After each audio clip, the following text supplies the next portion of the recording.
Hey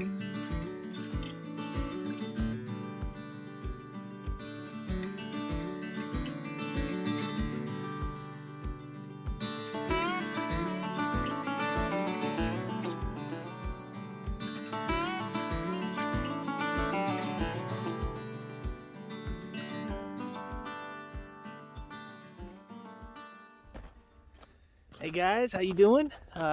It's Josh here with Buckeye Bowhunter, and today I'm out here on the Frank farm, and I'm going to do a little postseason scouting.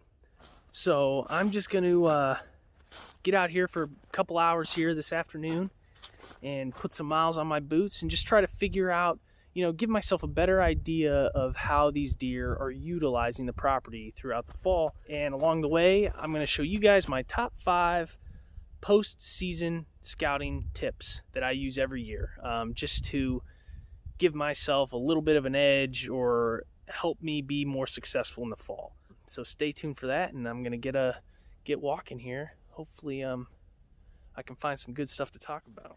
All right guys, so I just walked off that bean field here, and there wasn't a lot of sign up in there, but I did bump 2 or 3 does down in this bottom in front of me. It looked like they were bedded.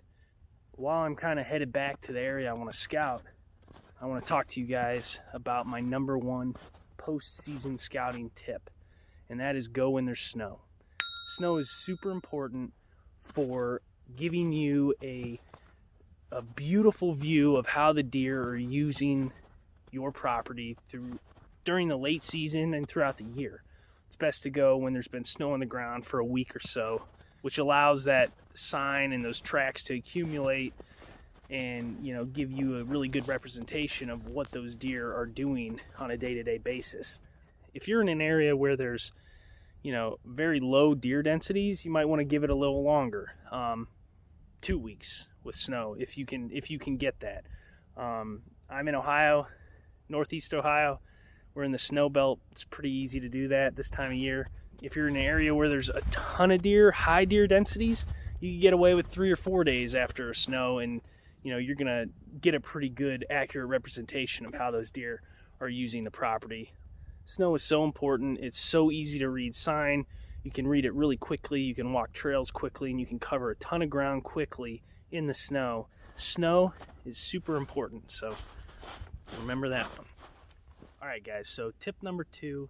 I'm going to do this quick because I just bumped those does out of here, but I'm down in here where they were bedded. Tip number 2 is use the snow and use this time of the year to find and locate bedding areas. Bedding areas are probably the most important thing, in my opinion, when it comes to holding deer and getting daylight activity on the properties you hunt. If you're like me, you hunt a lot of smaller properties.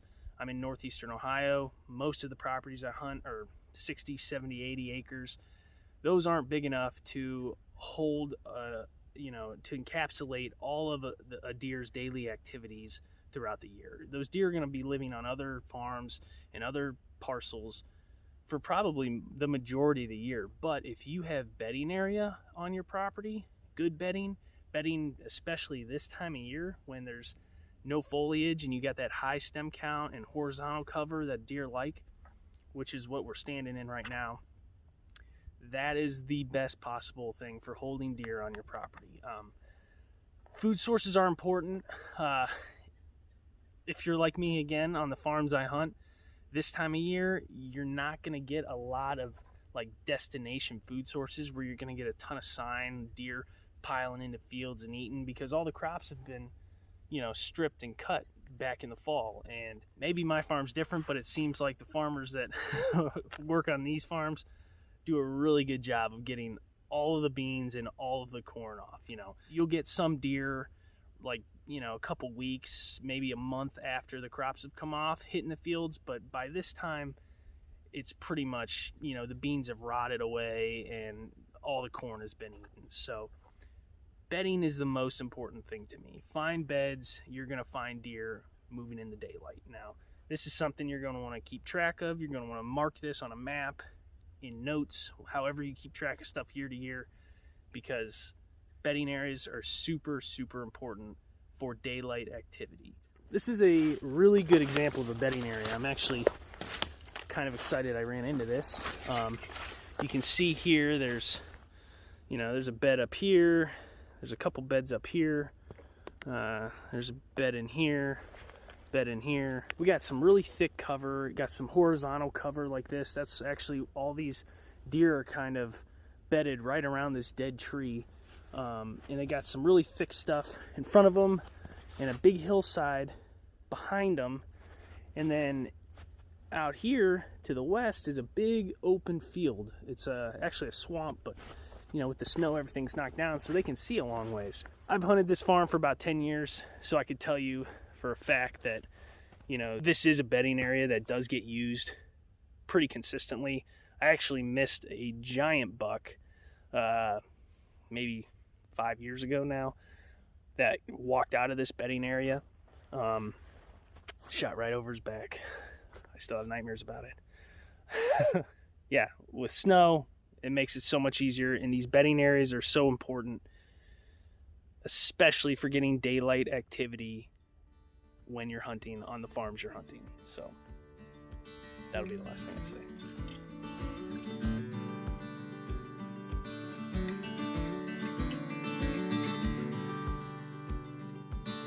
Alright guys, so I just left that bedding area and I crossed this swamp and I ran into something pretty cool here. So that brings me to tip number 3, and that is use this time of year just after the season, postseason scouting, to find buck sign. If you're like me, you scout a lot through the year and a lot through the season, but I don't tend to push very far and get very aggressive in my scouting during the season because I worry about bumping deer. This is the time of the year to get into those places that you stayed out of, that you were scared to go into during the season, and just look at everything.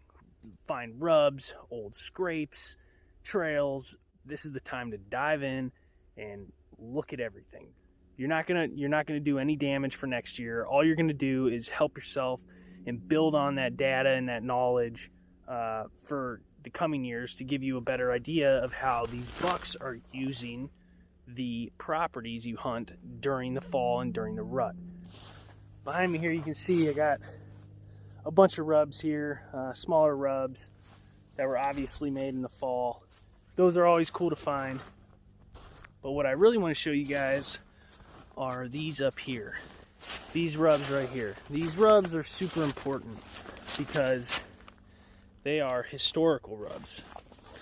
Historical rubs, if you guys don't know, are rubs that are used year after year after year by the same buck or different bucks because the same areas and the same travel corridors are being used year after year after year. Now you can see on this tree here, and these are pretty good sized trees, maybe 8 inches in diameter. This is really old. You can see the bark's growing back. This is like dead wood right here. But up top, this is from this fall. These are fresh. No, I shouldn't say fresh, but fresher than below here. You can see the flakes starting to fall off. The scarring on the tree really hasn't started to happen yet. And all these trees in here are like this. There's 1, 2, 3, 4, 5, 6. A couple more behind me, 7, 8. It's pretty cool. If you find historical rubs, you are onto something. Like, hang a tree stand right there. I'll tell you why this one in particular excites me. The buck I was after all year, Frank, he, in early season, liked to bed across the swamp in a little secluded area by some Phragmites. I actually watched him stand up out of that bedding area opening weekend last year. And the couple times I seen him, he would walk right across this field and pop into the woods right here. Now, I never really got in this deep scouting or hanging a tree stand when I was hunting him, just because I was scared to bump him. But you can tell I would almost bet that these rubs are from him, because this is exactly where I saw him walk. So you can bet that he was rubbing these trees every time he entered this tree line. Whether he was popping in here and walking along the ridge or cutting through this saddle, you know, is up to him depending on what he felt like doing that day. But right here is obviously a spot that these bucks are coming through on a very consistent year-to-year basis. So you can bet I'm going to hang a tree stand here for next year. I've never had a tree stand in here.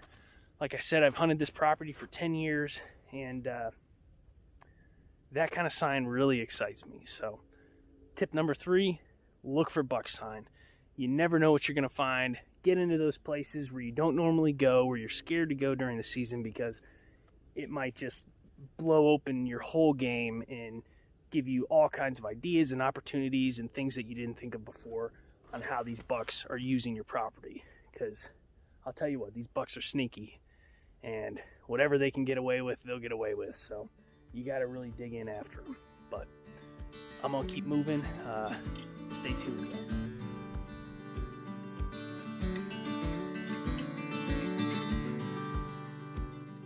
Alright guys, so as I'm following these deer trails here, I will talk to you about my next tip, and that is tip number 4. Tip number 4, I believe. I just bumped a bunch of deer. Anyways, so tip number 4 is, while you're out here, you're walking these deer trails, you're scouting, doing whatever, I always utilize some sort of tracking GPS. I use Onyx. I'm sure there's a bunch of GPS tracking apps out there you can use on your phone. Onyx has just been the easiest for me. But Onyx literally has a button. You just press track, and it literally draws a line on an aerial map everywhere you've walked. So when I go into these properties, I'll hit that tracking button, and then I try to stay on deer trails for the majority of the time that I'm there. And when I'm done, get back to the truck, I hit stop track, and then it gives you a perfect, aerial view of all of the deer trails on your property. And then you compare that with, a topo map, and it just is amazing. It gives you such clarity on how deer are using your property throughout at least this time of year. And the first couple times I did it on different farms, I had a lot of stuff just click for me. Like, oh, that makes so much sense. Like, I've had a stand here for this many years, and, I've seen deer over here, and I've seen deer pop out here, and, I always get pictures here, but I never see deer here. And then you walk all these trails, and you put it together, and you see it from above, and it's just like, that makes so much sense. These are what these deer are doing. And you find where most of the deer movement is, and you can keep track of, like, the heavily used trails and crossings and all kinds of stuff. So it's a very useful feature, and I definitely recommend giving it a try. I've been walking for about 2 hours now, and I've had this track running, and I've probably only covered maybe 10 acres, if that. And there's no way I've hit every trail, but I've hit all of the big ones, all of the really heavily utilized ones. And it's given me a pretty cool picture of how the deer are using this property. Give it a try this postseason. It's definitely very useful. It'll help you in the fall. I can't recommend it enough. It definitely gave me a lot of aha moments when I started using it. So that's tip number 4. I'm going to keep mapping out these trails. Stay tuned for the last tip.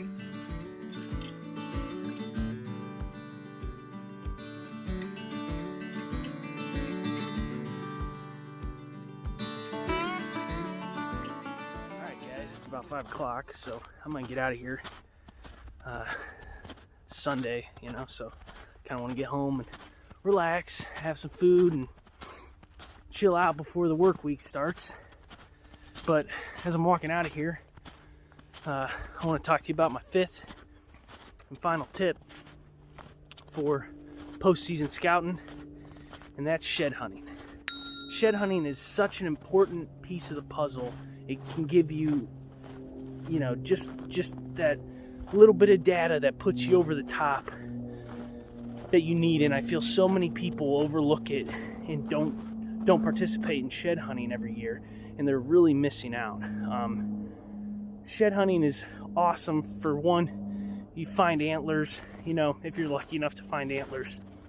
And it's just cool getting that bone, you know. That's the first time any human has ever touched that bone, you know, especially if it's a buck you know, or if it's a buck you've been hunting. But it also gives you, like I said, a very important piece of the puzzle. You're going to want to walk through, you know, bedding areas, down good deer trails. You're going to want to walk through food sources and all the areas in between. And when you find an antler, that gives you some information you never had, and that's where that buck was spending his time late season. And I've found plenty of antlers throughout the years that gave me, you know, just that little tip or that little clue of like, oh, aha, that makes sense. That's why I didn't kill that buck this year, or that's why that buck kept eluding me. He was, you know, 2-3 hollers over, hanging out over here all winter, and I never went over there and checked. But getting out and putting some miles on, shed hunting, and finding antlers is, I feel, not only fun, it's a good exercise, you know, especially with this quarantine, good way to lose some of that extra quarantine weight.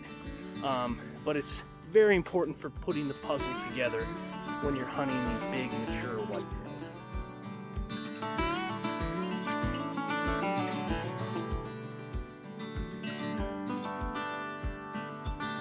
Well, guys, with that said, I just want to thank you guys for watching. I want to thank all my subscribers. I really appreciate it. If you guys have any comments at all, any suggestions, if you disagree with anything I said, if you love anything I said, please leave a comment below. Please let me know about it.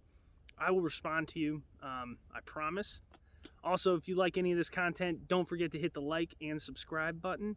I would really appreciate it. I'd love to keep this going. I'm having a ton of fun bringing you guys this content. And every time you guys hit the like or subscribe button, it lets me know that I'm doing something right, and it gives me more motivation to keep making these videos. So with that said, thank you so much for watching. Hopefully I helped you guys out or gave you some good helpful tips, and have a good day.